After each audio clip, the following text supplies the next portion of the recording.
আমাকে ফোন করে নাটক করে আমাকে ধর্ষণ করে 2টা বাচ্চা নষ্ট করেছে। রিয়ামণি অন্য পুরুষের সাথে রাত কাটিয়ে আসছে, আলম আবার অন্য মেয়ের সাথে রাত কাটিয়েছে, এরা আবার একসাথে রাত কাটাচ্ছে। হিরো আলমকে আমি ভালোবাসি। হিরো আলম কখনো নায়ক, কখনো বা খলনায়ক, কখনো মানবতার ফেরিওয়ালা, আবার কখনো অসহায় নারীদের আশ্রয়দাতা। কখন যে কোন চরিত্রে আবির্ভাব হবে এটাই বোঝা মুশকিল। আপনারা এতদিন হিরো আলমের অনেক ভিডিও দেখেছেন, অনেক কথা শুনেছেন, বিভিন্ন মিডিয়ায় তার সম্পর্কে জেনেছেন, কিন্তু আজ আপনাদের জন্য কিছু চমক রয়েছে যেগুলো কখনো শুনেননি। আজকের এই গল্প শোনার পরে আপনি বুঝতে পারবেন এতদিন আপনি যা শুনেছেন সেটা ছিল একটি পচা গলা দুর্গন্ধযুক্ত ক্যারেক্টার যার নাম হিরো আলম। আপনারা জানেন হিরো আলম তার অভিনয়ের মাধ্যমে যতটা না জনপ্রিয় তার চাইতে বেশি সমালোচিত তার আকামের মাধ্যমে। রিয়ামণির সঙ্গে মামলা গ্যাঞ্জাম শেষ হতে না হতেই আরো এক চমক যেটার জন্য মোটেও প্রস্তুত ছিলাম না। আপনাদের অবশ্যই মিথিলার কথা মনে আছে। কোন মিথিলা ভুলে গেছেন? এই সেই মিথিলা যে নাকি হিরো আলমের 4র্থ ওয়াইফ, আবার কেউ কেউ বলে 5ম ওয়াইফ। এখন আমাদের সঙ্গে আছে হিরো আলমের 5 নাম্বার বউ মিথিলা। মিথিলা আপু, আপনি বলুন আপনার সঙ্গে কি হয়েছে? শুনেন, ওদের মারামারি হচ্ছে, আবার রাত কাটাচ্ছে, সেটা আবার ভিডিও কলে আমাকে দেখাচ্ছে।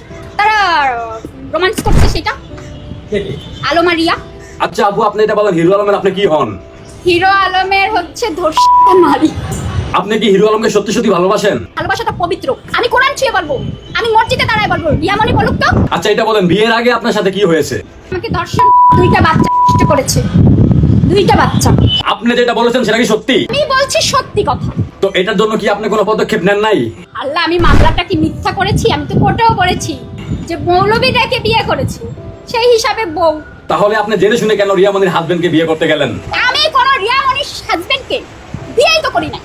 এখন যদি রিয়ামণি আমার বিয়ের পরে কোনো কাগজ দেখায় তাহলে আমার হাজবেন্ডকে সে বিয়ে করেছে। তাহলে রিয়ামণির সঙ্গে হিরো আলমের ডিভোর্স কবে হয়েছে? তাদের ডিভোর্স হয়েছে 24 সালে মে মাসের 26 তারিখে, মিউচুয়াল ডিভোর্স। মিথ্যার পর মিথ্যা দিয়ে আমাদেরকে বোকা বানানোর চেষ্টা করেছে হিরো আলম। আজকের এই কথাগুলো হয়তো বা আমরা অনেকেই জানতাম না। রিয়ামণির সঙ্গে 2024 সালেই ডিভোর্স হয়ে যায় হিরো আলমের। তারপরও দীর্ঘদিন তারা একসঙ্গে সংসার করে, অর্থাৎ অনৈতিক কার্যকলাপে লিপ্ত ছিল। কিন্তু হিরো আলমের বাবা যখন চলে যান ওপারে, তখনই হিরো আলম বলেছিল তার সঙ্গে তার শেষ। কিন্তু এটা অনেক আগে যে হয়েছে সেইটা আজকের এই ভিডিও না দেখলে হয়তো আমরা কখনোই জানতে পারতাম না। অন্যদিকে মিথিলাকে হিরো আলম বিয়ের প্রবণন দেখিয়ে একের পর এক দর্শন হয়ে গেছে, মাসের পর মাস। সেই সুবাদে মিথিলার 2টি সন্তানও ছিল, যে 2টি সন্তান গর্ভ থাকা অবস্থাতেই বুঝতেই পারছেন আপনারা। মিথিলার ভাষ্য অনুযায়ী রিয়ামণির আগে মিথিলার সঙ্গে তার বিয়ে হয়, যদিও সেই বিয়ের কোনো ডকুমেন্টস তার কাছে নেই। সে বলেছে হুজুর ডেকে ইসলামিক কায়দায় তাদের বিয়ে হয়েছে। তো এত প্রশ্ন, এত উত্তর, এত নতুন নতুন খবর, এটা কি হিরো আলমের জন্য আজও ভালো? আজকের এই ভিডিও দেখে হয়তো যারা হিরো আলমের ভিডিও দেখতেন অনেকেই হয়তো হিরো আলমকে সি সি করবেন, এখানেই শেষ।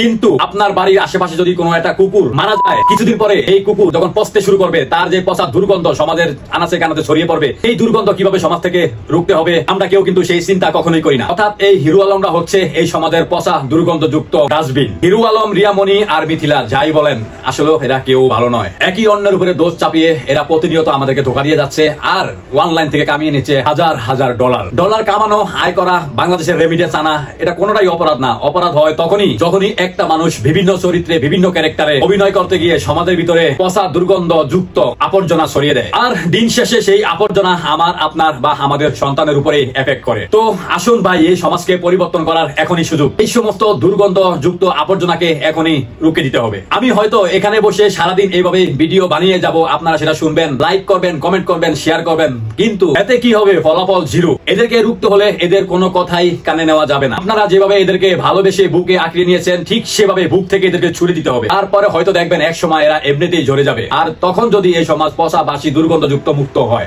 আমি কখনোই হিরো আলমের বিপক্ষে নয়, আমি নিজেও ব্যক্তিগত হিরো আলমকে ভালোবাসি। কারণ আমি অনেক আগ থেকেই, সেই 2015-16 সাল থেকে হিরো আলমের ভিডিও দেখি। আমার প্রত্যেকটা চ্যানেলে হিরো আলমের চ্যানেল সাবস্ক্রাইব ও ফলো দেওয়া, আমি তার প্রত্যেকটি ভিডিও দেখি। কিন্তু আমি ব্যক্তিগত হিরো আলমকে ভালোবাসি, পছন্দ করি। কিন্তু ব্যক্তিগত হিরো আলমের ভিতরে যে পশু রূপ, সেই রূপটাকে কখনোই আমি কেন, আমার মনে হয় আপনারা কেউই ভালোবাসেন না। আজ এভাবে মিথিলা জনসম্মুখে আসা এভাবে হিরো আলমের ব্যাপারে স্টেটমেন্ট দিয়েছে, কাল হয়তো বা দেখবেন আপনার আমার পাশে অন্য কোনো মেয়ে এসে ঠিক এভাবে আরেক স্টেটমেন্ট দিয়ে হাজির হয়ে যাবে। সোশ্যাল মিডিয়া একটি উন্মুক্ত প্ল্যাটফর্ম, এখানে আমি আপনি যা মন চাই তাই আপলোড দিতে পারি, আর এই এখতিয়ার আমাদের প্রত্যেকেরই রয়েছে। কিন্তু তারপরেও ভাই, এমন কিছু আপলোড সোশ্যাল মিডিয়া দেওয়া উচিত না যেটা থেকে আমাদের বর্তমান সমাজ, আমরা যুব সমাজ বা আমাদের সন্তানরা অশ্লীল বা উচ্ছৃঙ্খল কোনো কিছু শিক্ষা নিতে পারে, এমন কোনো কিছুই সোশ্যাল মিডিয়াতে আপলোড দেওয়া উচিত না বলে আমি মনে করি। তো আজকের ভিডিওটা কেমন লাগলো অবশ্যই কমেন্ট করে জানাবেন। অনেকে ভিডিও দেখেন, লাইক কমেন্ট শেয়ার করেন না। আজকের ভিডিওটা সর্বস্তরে শেয়ার করে দিবেন। তবে চলে যাচ্ছি না, আবারও আপনাদের মাঝে ফিরে আসবো অন্য কোনো সময় নতুন কোনো ভিডিও নিয়ে।